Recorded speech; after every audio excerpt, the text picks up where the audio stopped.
ख्याल तहलील कर देनी चाहिए मुनाज़ा, ये ज़्यादा बेहतर है। उसकी वजह ये है कि जो सिचुएशन चल रही है, LCs क्लियर नहीं हो रही, हमारे बॉर्डर के ऊपर जो है वो प्याज वगैरह वहीं पे रुके हुए हैं, ठीक है, उनकी पेमेंट नहीं हो रही, LCs क्लियर नहीं हो रही, ठीक है। सो इसमें मेरा ख्याल है सरमायाकारी भी नहीं आ रही, डॉलर हमारे पास मौजूद नहीं है, ठीक है, बॉन्ड्स क्लियर नहीं हो रहे। तो आई थिंक असम्बलियाँ तहरील करने के सूद में एक प्रेशर आएगा गवर्नमेंट के ऊपर, ठीक है।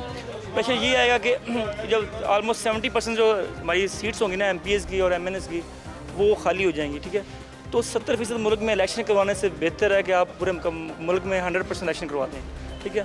तो अब जो ये रजीम चेंज ऑपरेशन के तहत जो हुकूमत आई है, उस टाइम 20 से 22 अरब डॉलर जो हमारा फॉरेन एक्सचेंज रिजर्व थे, ठीक है, जो इस टाइम आई थिंक 7 से 8 अरब डॉलर रह गए हैं, और वो भी वो हैं जो हमें सऊदी अरब ने दिए हैं और चाइना ने दिए हैं, उनके हमारे पास जो अमानत के तौर पर पड़े हुए हैं, किस टाइम भी ले सकते हैं। तो हमारे पास क्या है वो आप बेहतर जानते हैं, 20-22 अरब डॉलर और 6-8-9 अरब डॉलर में फ़र्क है, ठीक है। वो उसी 7-8 महीने में कहाँ चला गया है। इनके बाहर से हमें रेमिटेंस भी नहीं आ रही, रेमिटेंस भी कम हो गई हैं, ठीक है, जो हमारे ओवरसीज़ पाकिस्तानी है वो भी नहीं दे रहे।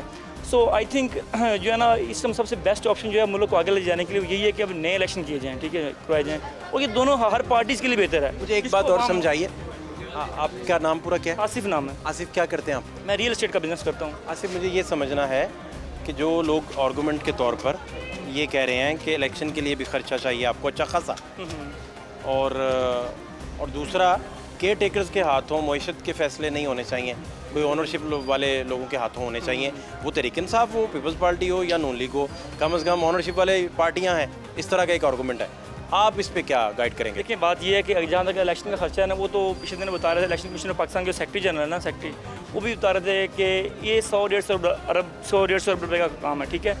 तो जो बेसिकली आप कह रहे हैं ना कि पंजाब के खर्च जो पता चला, मैंने अभी वेरीफाई नहीं से किया, वो 37 अरब का फिगर आया कि हाँ, तो ये पूरे पर्सन में 100 पूरे पर्सन में 100 नेशनल का और जो है सूबाई का मिला के सारा इतना बन जाता है। तो जहाँ तक मेरा ख्याल है कि जो केयर टेकर गवर्नमेंट है उसके साथ कोई भी गवर्नमेंट जो है वो डिसीजन नहीं लेती, ठीक है, वो एक टाइम पीरियड होता है 3 महीने, उसको पूरा करना होता है। सो मेरा ये स्टेज है कि केयर टेकर्स सर देखिए, हाथ चली जाए ये कल आए, ये केयर टेकर 3 महीने गवर्नमेंट को संभालनी होती है, वो आज संभालें या कल संभालें। अब देखना ये या तो मुल्क बेहतरी की तरफ जा रहा हो। इन दिनों IMF के साथ निगोशिएट कर रहे हैं, आप बैठे हुए हैं, वो हमें पता क्या दे रहे हैं, फौरी तौर पे वो हमें सिर्फ 55 करोड़ डॉलर की जो किस्त है ना, उसके लिए वो हमारे साथ नेगोशिएशन कर रहे हैं, सिर्फ 55 करोड़ डॉलर की। और उसमें उन्होंने हमसे क्या मांगा है कि आप अपनी पॉलिसी जो डॉलर रेट एक्सचेंज है ना, उसकी पॉलिसी पे गौर करें, ठीक है। उस पर हमें वो कह रहे हैं कि जो आपका है ना सेकुलर डेट, जो हमारे गर्दिशी कर्जा है, उसको कम करें। गर्दिशी कर्जा जब हम कम करेंगे तो क्या होगा, उसमें हमारी बिजली महंगी होगी, हमारी गैस महंगी होगी, हमारे जो है दूसरे और टैक्स इम्पोज हो जाएंगे। पता है, अब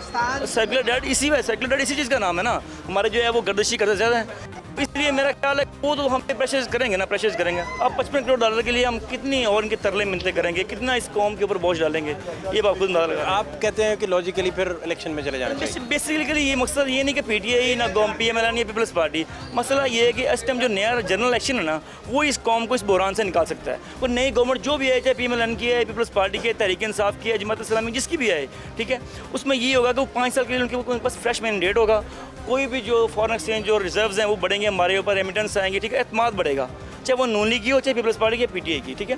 तो नए इलेक्शन में हमें ये नया एतमाद मिलेगा, ठीक है, नए जो बाहर जो हमारे जो हैं दोस्त ममालिक हैं, ठीक है, उसके बाद जो यहाँ पे इन्वेस्टर्स हैं वो आएंगे। अब ये जो अगर जो माहौल अब बन रहा है कि डिज़ोल्व हो जाता है पंजाब फिल करें और KP डिज़ोल्व हो जाता है और फेडरल उधर ही रहता है, तो फिर माहौल क्या देखते हैं आप? सर देखें, एक तो ये आज राणा सनवाल साहब ने ये बात की कि हम ज़मीनी इलेक्शन करवा देंगे। अब उसको ये कौन समझाए कि जब असम्बली डिज़ोल्व होती है ना, उस असम्बली का 5 साल के लिए नया इलेक्शन होता है, ठीक है। अब देखें, ये वो नहीं करेंगे, होगा ये कि जब 5 साल का इलेक्शन होगा, जो समय सिनेरियो चल रहा है, सिनेरियो में इस टाइम PTI लीड कर रही है, ठीक है, सिनेरियो में PTI लीड कर रही है। अब वो नहीं चाहेंगे कि PTI की KP की और पंजाब में गवर्नमेंट बन जाए, और जब PTI पंजाब में गवर्नमेंट बन जाएगी तो उनके लिए जनरल इलेक्शन निकालना बहुत मुश्किल हो जाएगा उन्होंने के लिए, PDM के लिए, क्योंकि जब सूबे के अंदर एक मुखालिफ पार्टी की हुकूमत हो तो आपकी इलेक्शन निकालना मुश्किल हो जाता है। अब 140 से 41 सीटें MNA की, हमें कम हो गया, 135 हो गई MNA की पंजाब के अंदर, जिसके पास 130-35 सीटें हों, वो तो आराम से हुकूमत बना लेगी वफाक में, KPK में या सिंध में या बलूचिस्तान में जाने की जरूरत नहीं है। कहते हैं कि इकोनॉमी को अगर सहारा देना है तो नया मैंडेट चाहिए। बिल्कुल नया मैंडेट, इसके अलावा ऑप्शन और को नहीं है। अब देखिए ना, 72 जो है, 72 रुकनी काबीना है, उसमें 22 वजीर हो, जिनके पास ओहदा ही को नहीं है, जिनके पास महकमा ही को नहीं, किसके वजीर हैं वो? जवेद लतीफ़ किसी का वजीर है?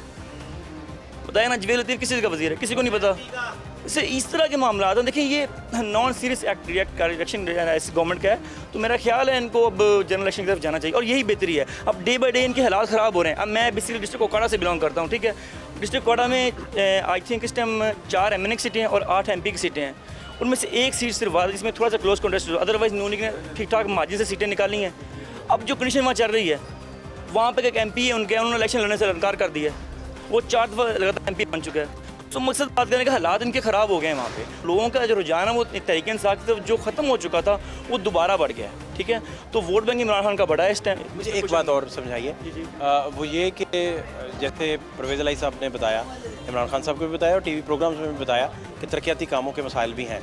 तो अभी हमने फंड्स दिए हैं, आपने खुद भी बताया।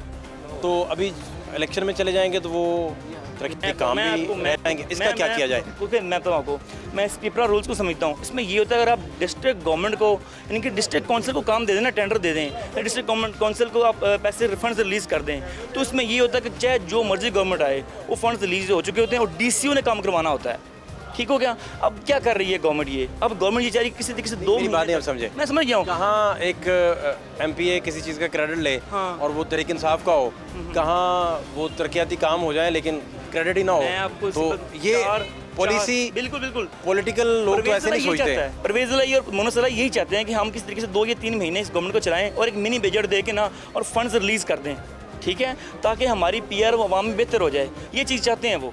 4 नए ज़िले बनाए ना, उसके ऊपर चाहते हैं इम्प्लीमेंट हो, हमारा वोट बैंक बढ़े।